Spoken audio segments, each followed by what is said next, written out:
Welcome to the Bullington Capital Report, hosted by Bill Bullington. For the next hour, you'll receive information on current market conditions and trends that could affect your financial future.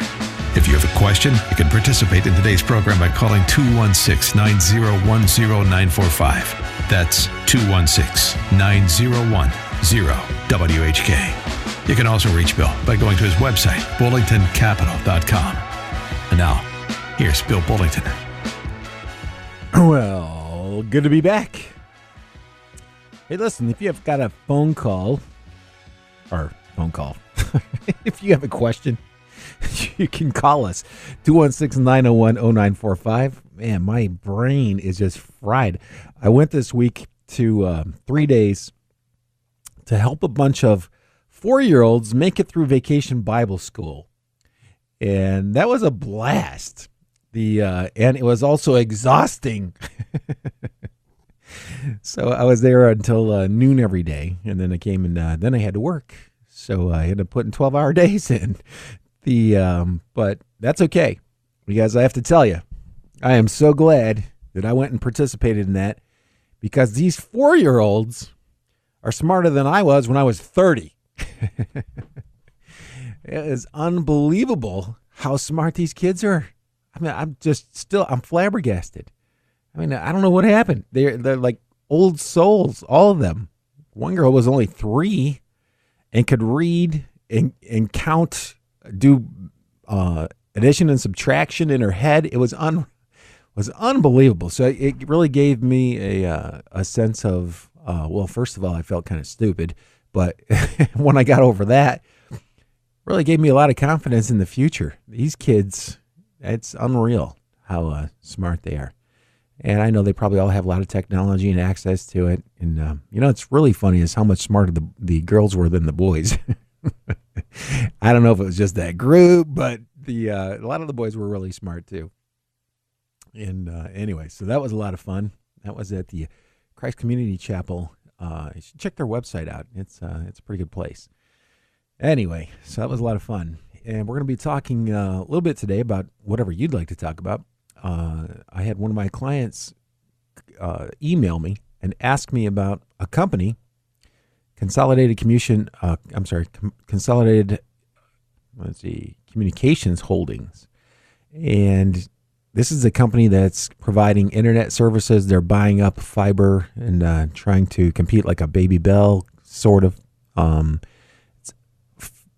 Phone service, internet service, and cable all in one. We'll talk a little bit more about that later in the show. If you have a question, if you're one of my clients, you have a question on a particular stock and you'd like me to take some time to talk about it, I don't mind doing that. I think it's kind of fun. And we're gonna talk about that later, the third segment, right before the very end of the show. It's really fascinating what's going on in that space. Really fascinating.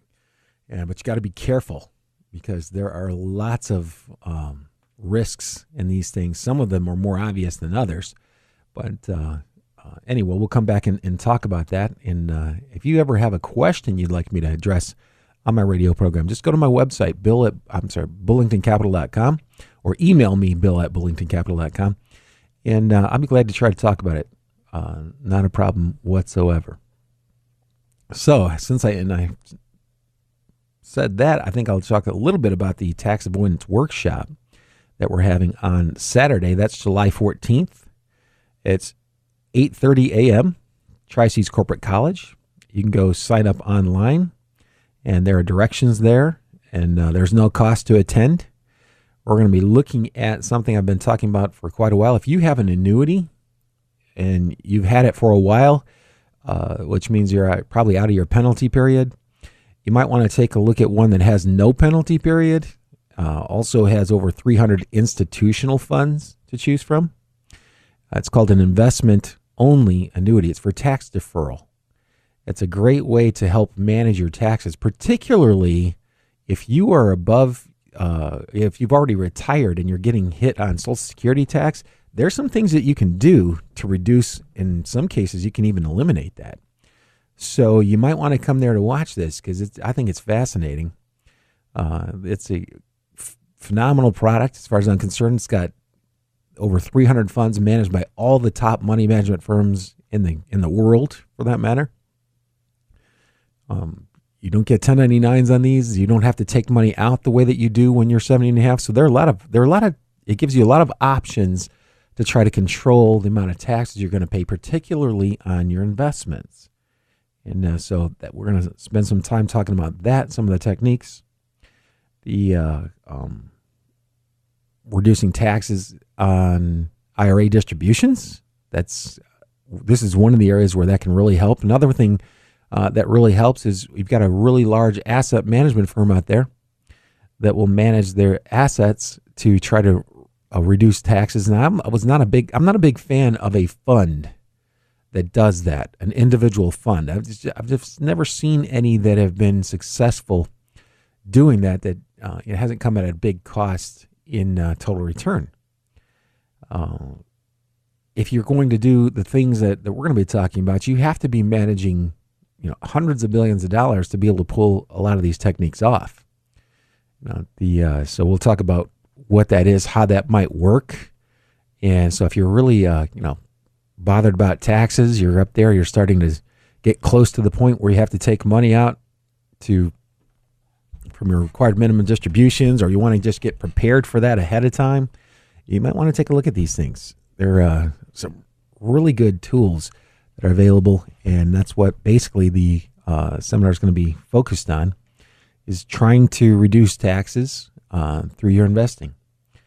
So anyway, you can go to my website, bullingtoncapital.com, to sign up for that. It's free. There's no cost to attend whatsoever. Tri-Cities Corporate College is a very nice meeting place if you've never been there. They actually have some 4 and 5, actually I think they're 5-star chefs that are in their kitchen now, and they create nice. We always take a break. I'll go for 45 minutes, take a 15-minute break, come back, answer questions, and then let everybody leave. So it works out pretty good. That one might not be as long as a lot of the others because I have to get back here and do the radio show that day. So it's going to start at 8:30 again. Just go to my website, bullingtoncapital.com, and you can sign up. There's no cost to attend. So, and I get lots of questions on this, by the way. How do I maximize my returns on my investments? And how do I pay as little as I can in taxes? It's not easy, by the way. It's not easy to do, but there are things that you can do to take steps to reduce the taxes, and will also reduce tax liability going forward.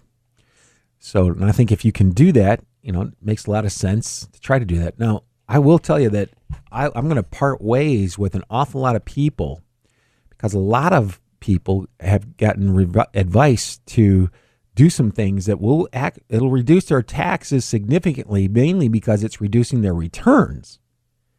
That's a little nuts. I'm not going to make any money, so I don't have to pay any taxes? How are you going to eat? So that's a little crazy. I hear that kind of stuff all the time. Yeah, take the money out of your Roth IRA now, or not your Roth IRA, your IRA now, because spend it all, because that way you won't pay as much taxes. Yeah, because you've spent all your money and you haven't earned as much as you could have. So people have it's amazing the difference in opinions people have on that topic. Now, I can understand politics and I can understand religion.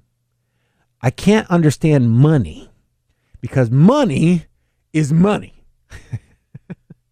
There's no religion. There's no politics. It's money. If you do something that ends up costing you money, of course you're going to pay less in taxes. You didn't make any money. Or you made less money.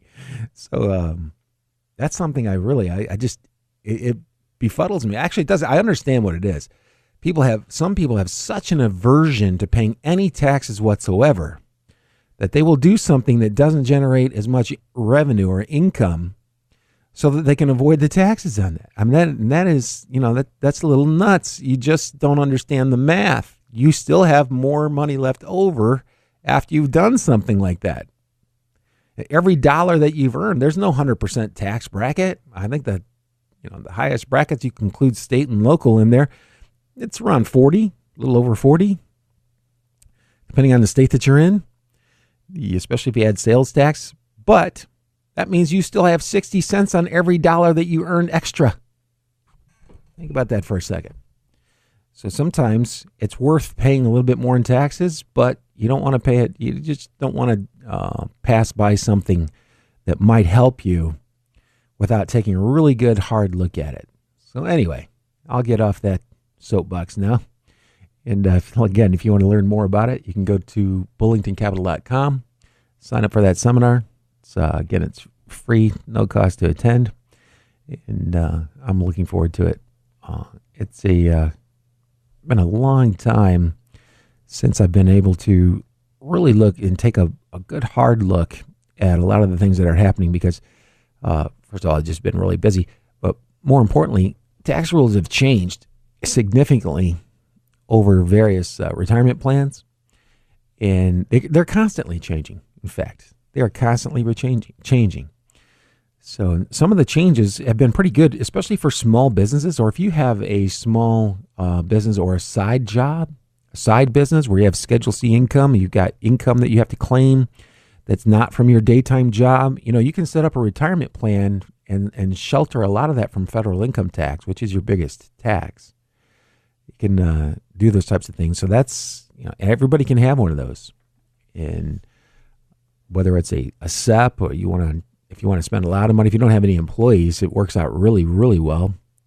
If you have few employees, and depending on your age, there's things that you can do to increase the amount that you're contributing to a retirement plan. You might even look into a defined benefit plan that allows you to put in an enormous amount of money, especially if you're in your later years, maybe early 60s, late 50s, don't have a ton of really highly paid employees, or maybe you're an independent contractor. You can stash a lot of money away because of the formulas that they use to calculate the maximum contributions. And I'm talking, it's huge. So you hear me talking about this and you're interested in it and you want to learn more about it, just drop me a line, send us an email, and try to get back to you as quickly as I can. And I can't always do that super fast because I do get a lot of questions from a lot of different things over time. But we'll try to get back as quickly as we possibly can. And one of the things that we'll also look at, we always look at this, by the way, how much risk are you taking? Risk determines oftentimes the returns that you might get. In fact, it's one of the biggest factors in your returns. And I hear this is probably the thing that I struggle with the most with investors. They want the return, but they don't want the risk. They don't really know a lot about the stock market, and they don't know how the economy works, really. They have ideas that they think, or things that they've read in your local papers or online somewhere, but they really haven't taken much in the way of classes as to really try to figure out how the economy really works. And once you do, then I think you can relax. In fact, they called it money, credit, and banking back, in the caveman days when I went to college. But that was one of the most important courses I think I ever took. It really got me the idea of, or kind of laid out the blueprint for how the American economy works anyway. The banking system is key. The credit is the blood flow. The banking system is the heart. It pumps the blood through the system. And in order to nourish all the parts of the body, you've got to have blood flowing. In other words, credit's got to be flowing, and it's got to be pumped there, and it's got to be managed by the banks. Every once in a while, we get a little happy. The banks start getting a little too fast, pumping the money too quickly, springs a leak. And the banks have to actually go back, stop those leaks, so they slow down the spending or the extension of credit. They don't completely eliminate it because then the body dies, the economy dies. It'll slow down, they'll figure out where they need to make the corrections, they make those corrections, and they get it right back up to speed.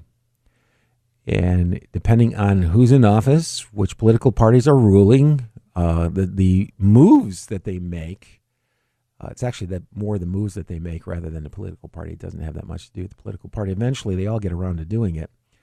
But because if they don't, they keep getting voted out of office until somebody gets in and gets it right. And then they start pumping the money back into the economy, and guess what? Things take back off again. So that the risk, in my opinion, is never that the market's going to go down and stay down. That's not the risk. The risk is that prices move up faster than your investments grow by. If prices go up faster than your investments are growing by, that's a problem. And I think it's interesting that at a lot of seminars, I will have people raise their hands. How many of you would rather have your money be cut in half over having prices double? And or actually, the one I really do now that I think about it is I go, how many would like to see their prices double? Or raise your hands. How many of you would now would rather have to see your money cut in half? And almost everybody raises their hands for prices doubling. And they don't realize that those are the exact same thing. That is the exact same thing. If prices double, your money's only worth half. So if prices stayed stable and your assets dropped in half, you're in the same boat. So the reality is the chance that stocks go down and stay down forever are pretty remote. The chances that prices continue to rise are extremely high. So that's the real risk. And I never hear a lot of people spending a lot of time talking about that. They talk about minutia, stuff that really doesn't matter, little tiny details, groups or a takeover, in a space. You're reading it all over the place. All these multimedia companies. I got news for you. That's minutia. And it's not even, I don't think it's worth the effort of trying to figure out who's going to win. I don't. Because that in that particular space, it's all going to change. Watch what happens. The things that have been set in motion are going to continue to be set in motion. YouTube, at some point in time, will be replaced just by people's own PCs. Their own PCs. You'll put up your own station online, and some people will come to it. I hear the music. Can't believe the first segment's already over. Hey, you're listening to Bill Bullington right here on 1420 The Answer. Stay tuned because I'll be right back. So many times to ride around this sun. There's so many times to see a full moon shine.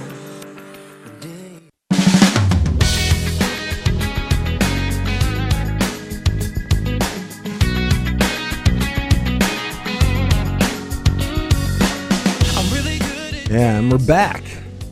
You're listening to Bill Bullington. I'm here every Saturday morning from 11 to noon on 1420 The Answer. Also, you can pick this up on my website, bullingtoncapital.com. It's there as a podcast. It's on iTunes, and it's on 955thefish.com's website as a podcast. So if you miss anything and you want to hear it again, just go there and try to find it. I think I should probably just do 15 minutes and then play that 3 times a day on Saturdays. It's 45 minutes is a long time.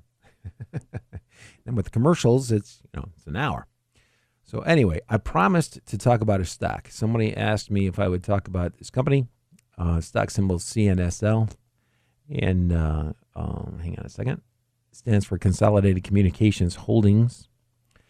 And the company has a 12% dividend. Now, I know a lot of people going, "Oh man, I got to buy that." Well, I don't know. It's very risky. That's my opinion. It's very risky because the company has operating losses.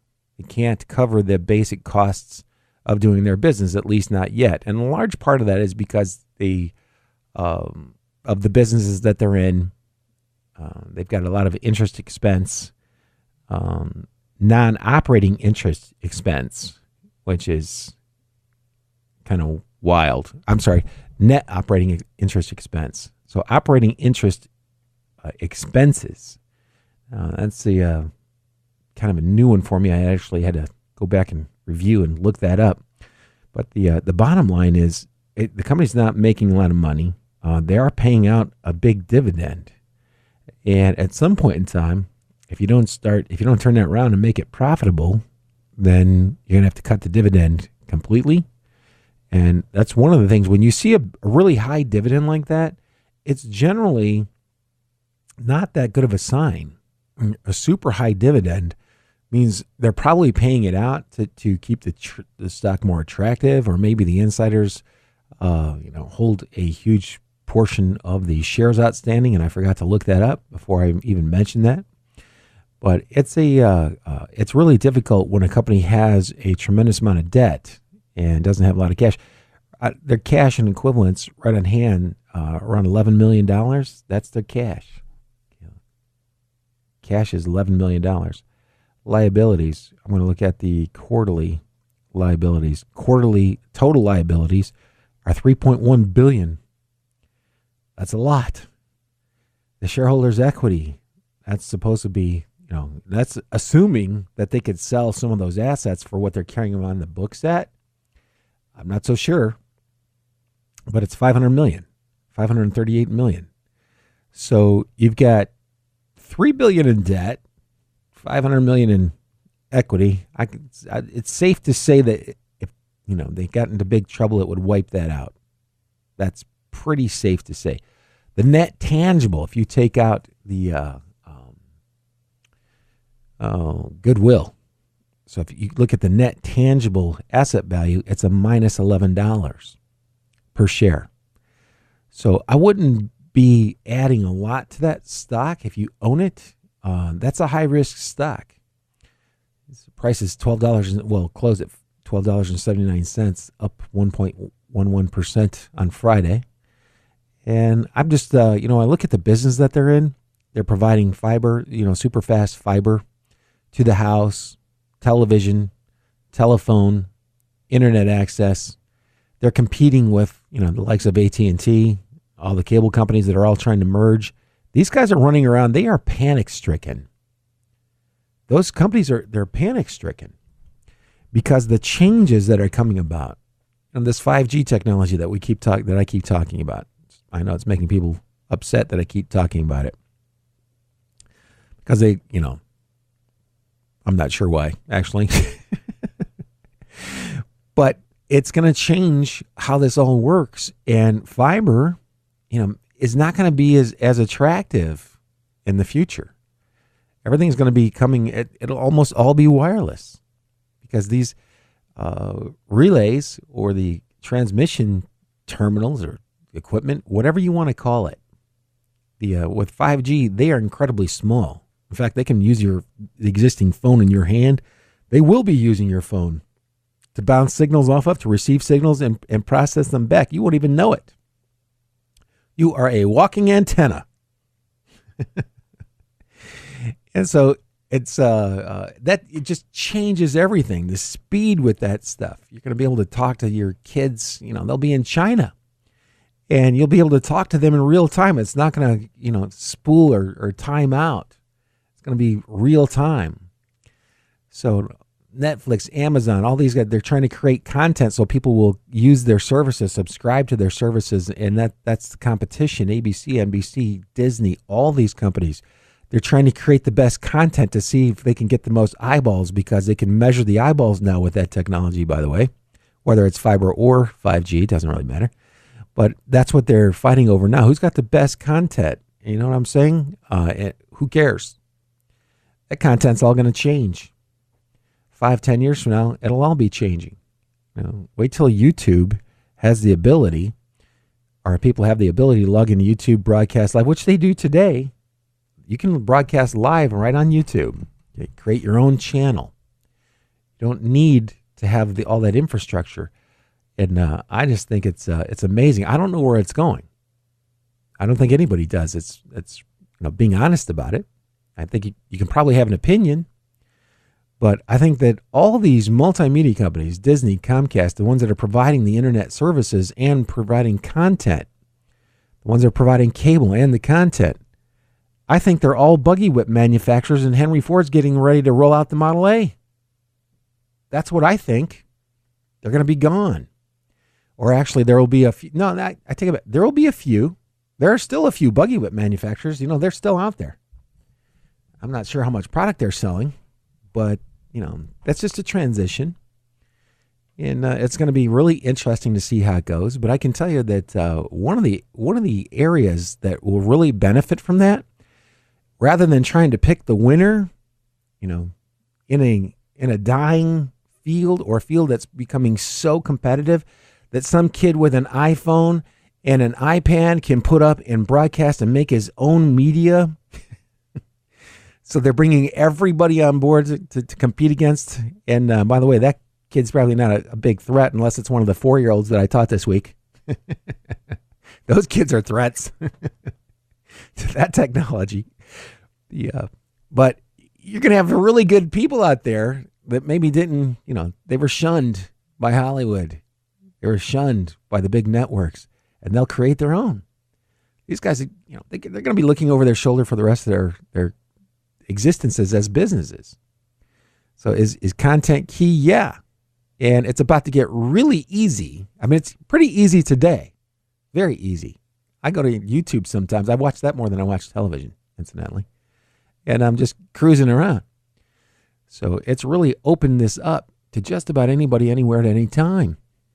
And so why would you even bother worrying whether AT&T is going to buy, a dying business is going to buy another dying business to see who the last ones left standing are?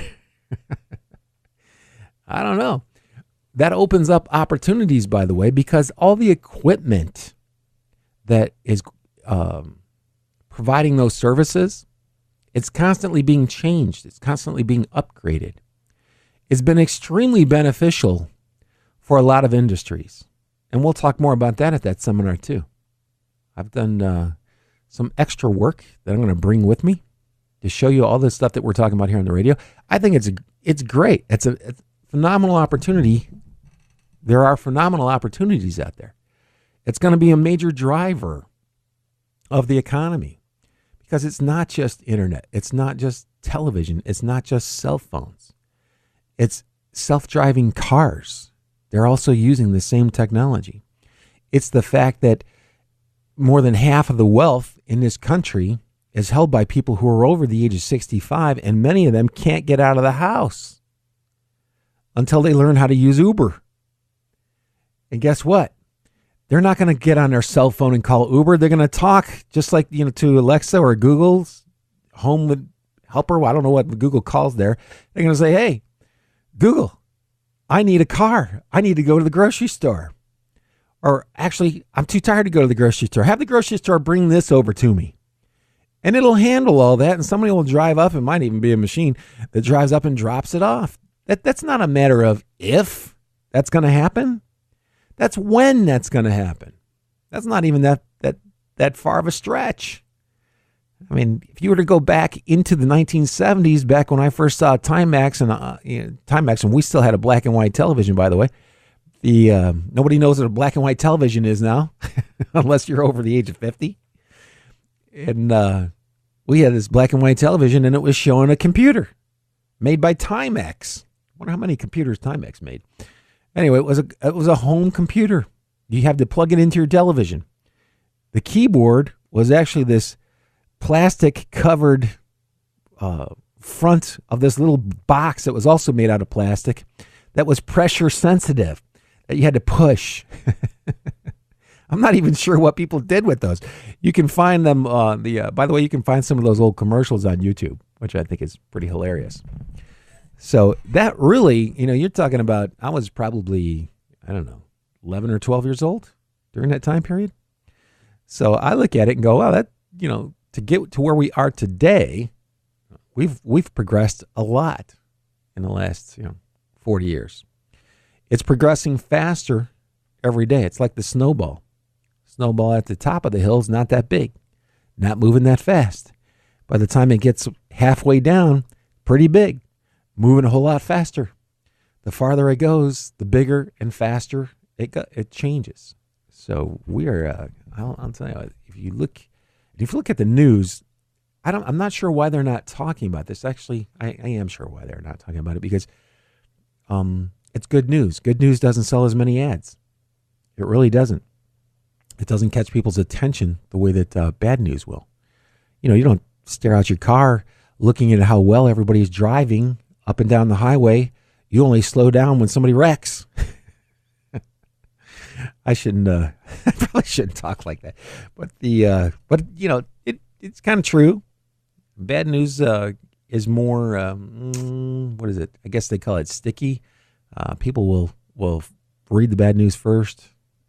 And there's an awful lot of good news that's going not talked about. Meanwhile, all this change is coming about.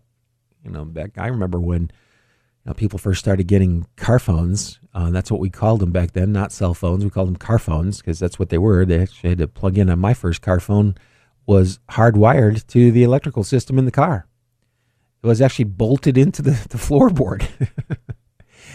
It's hard to believe. It's unbelievably difficult for me to believe how far we've come over this length of time.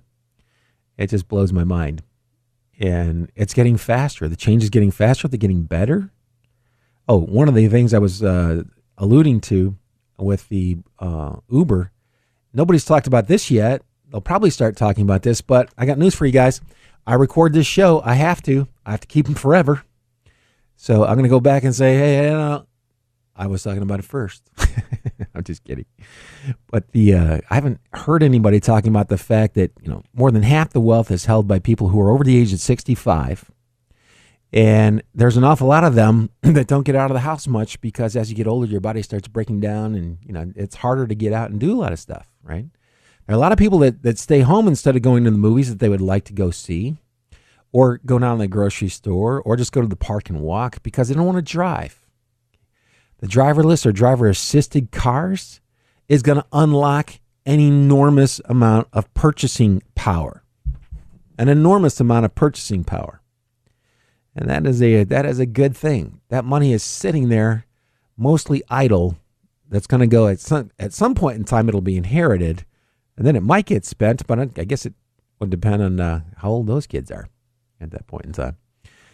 So, and I haven't seen a single solitary article on what's about to happen about unleashing the pent-up demand coming from the 65 plus categories. And by the way, have you seen a lot of 65-year-olds today?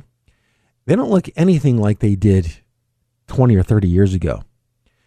They look more like the 40 to 50-year-olds looked 25, 30 years ago.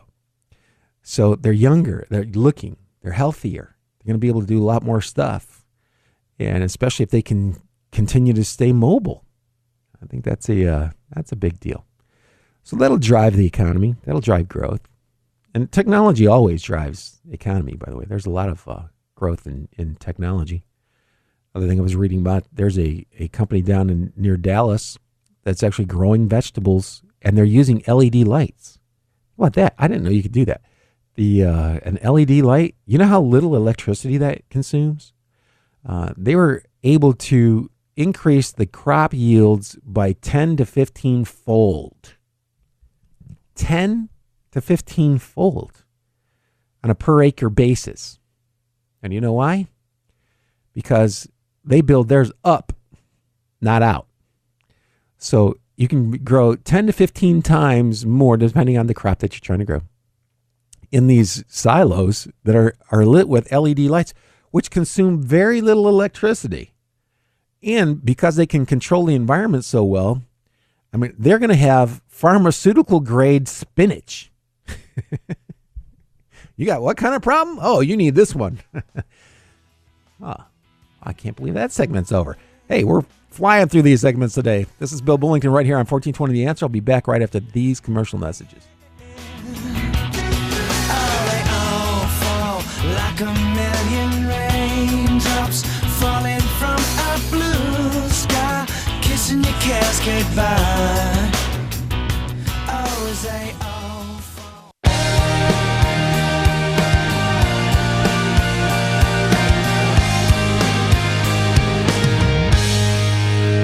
It's times like these when I fall so hard that I wonder now. And we're back. You're listening to Bill Bullington. I'm here every Saturday morning from 11 to noon on 1420. You can also download this show on my website or at 955thefish.com on their podcast section, and it's available there.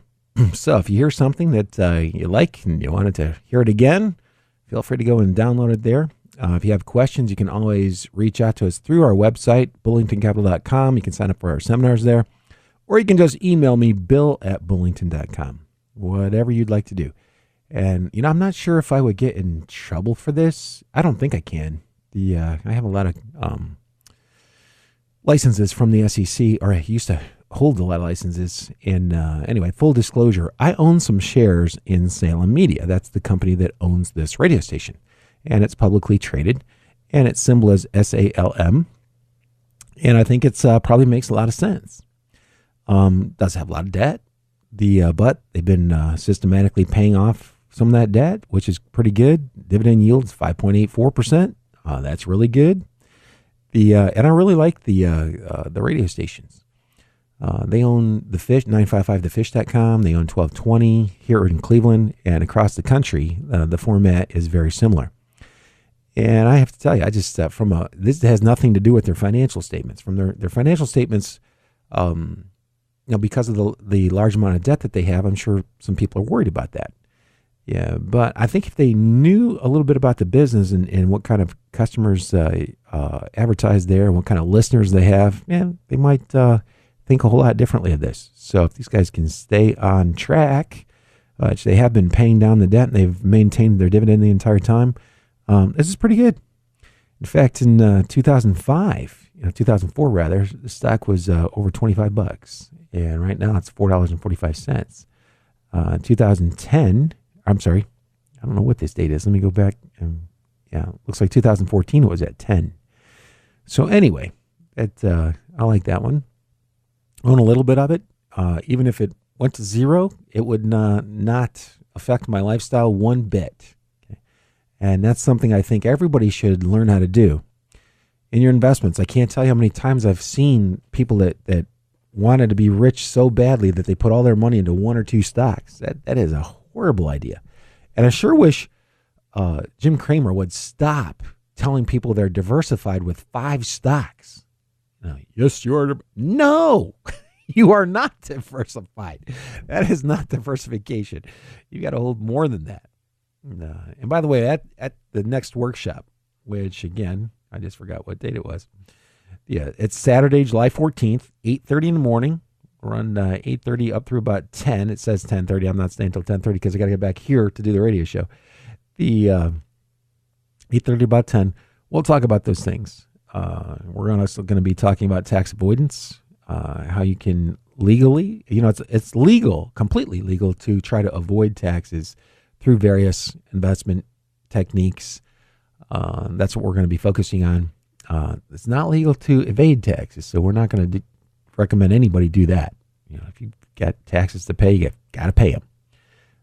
But doesn't mean you can't take steps to try to avoid having to pay taxes by doing some relatively intelligent things. So it all has to do with investing. So feel free to give us a call about that if you have more questions about it, or just sign up on the website. Not a problem there.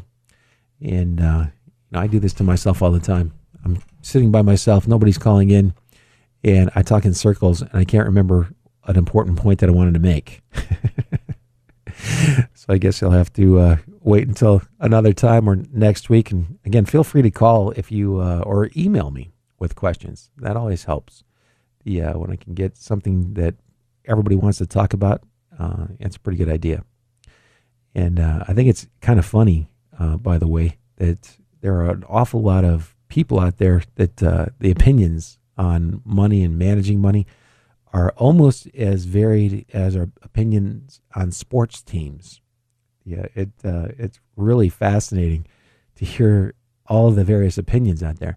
Now, me personally, I think you're looking at, there are very few things that you really need to look at when you're looking at companies, investment styles, techniques, and that's what I was going to talk about. That reminds me. So I have this model I'm going to talk about. It's actually not one of the most tax efficient It's somewhat tax efficient because it doesn't pay out all of its capital gains every year, and you offset some losses with gains throughout the year.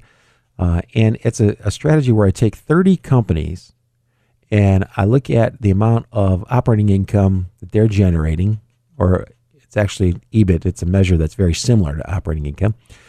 That means, can they cover the costs of doing their basic business? Can they cover their rent?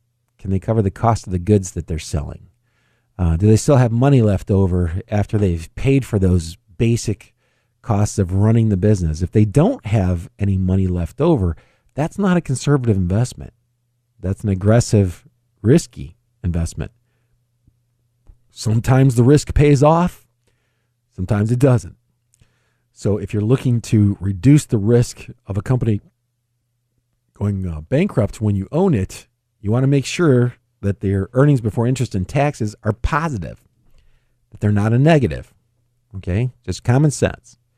So we take that number and then we divide it by the cost of buying the entire business. Now, why are we doing that?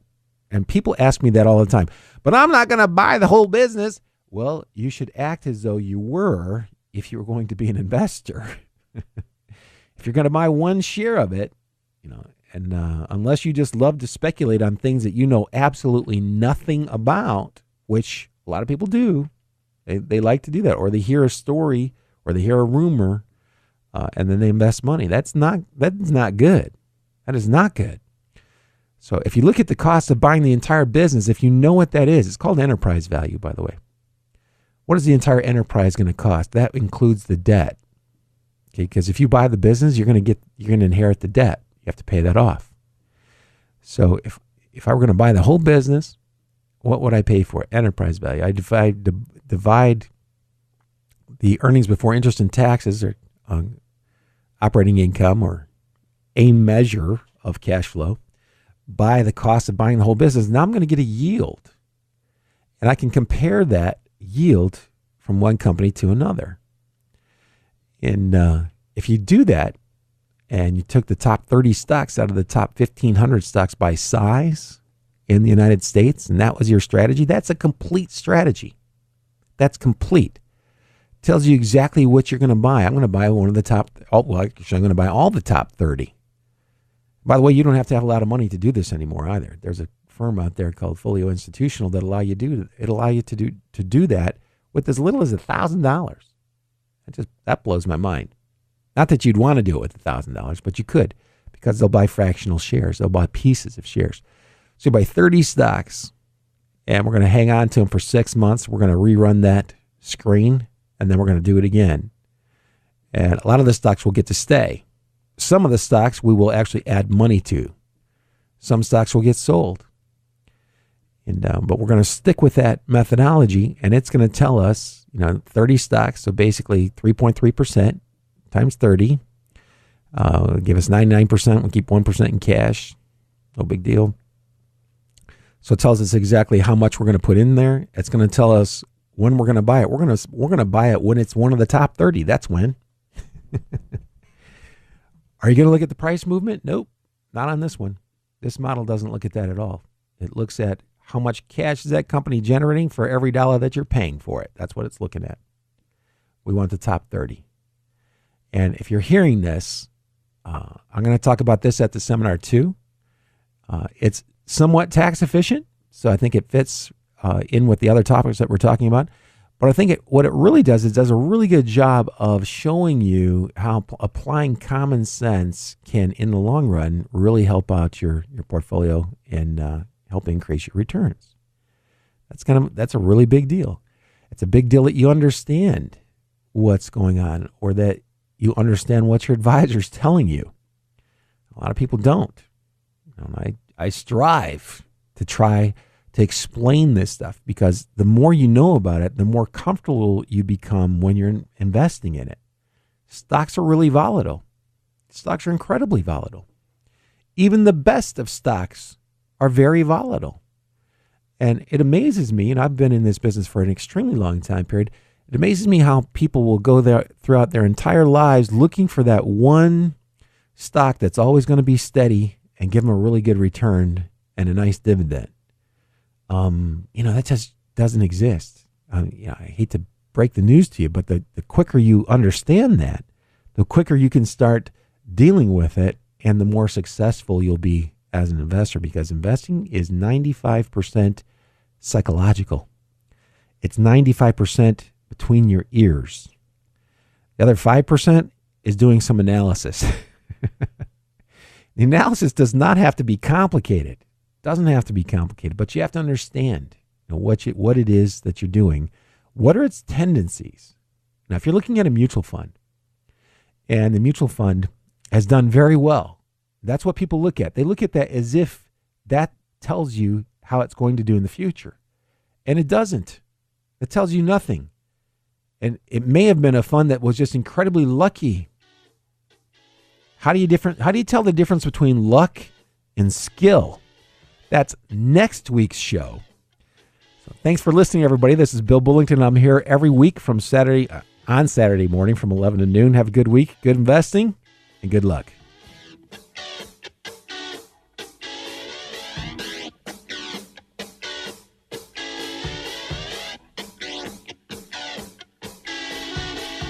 You just caught another edition of the Bullington Capital Report, broadcasting every Saturday at 11 a.m. on AM 1420, The Answer. If you have a question and you'd like to speak to Bill personally, you can call him at 330-664-0700. That's 330-664-0700. Or online at bullingtoncapital.com. That's bullingtoncapital.com. Past performance may not be indicative of future results. Therefore, no current or prospective client should assume that the future performance of any specific investment strategy, including the investments and/or investment strategies recommended and/or purchased by advisor, or product made reference to directly or indirectly, will be profitable. Different types of investment involve varying degrees of risk, and there can be no assurance that any specific investment will either be suitable or profitable for a client's investment portfolio. No client or prospective client should assume that any information presented serves as the receipt of or substitute for personalized investment advice from the advisor or any other investment professional. The preceding program has been paid for by Bullington Capital Management, LLC.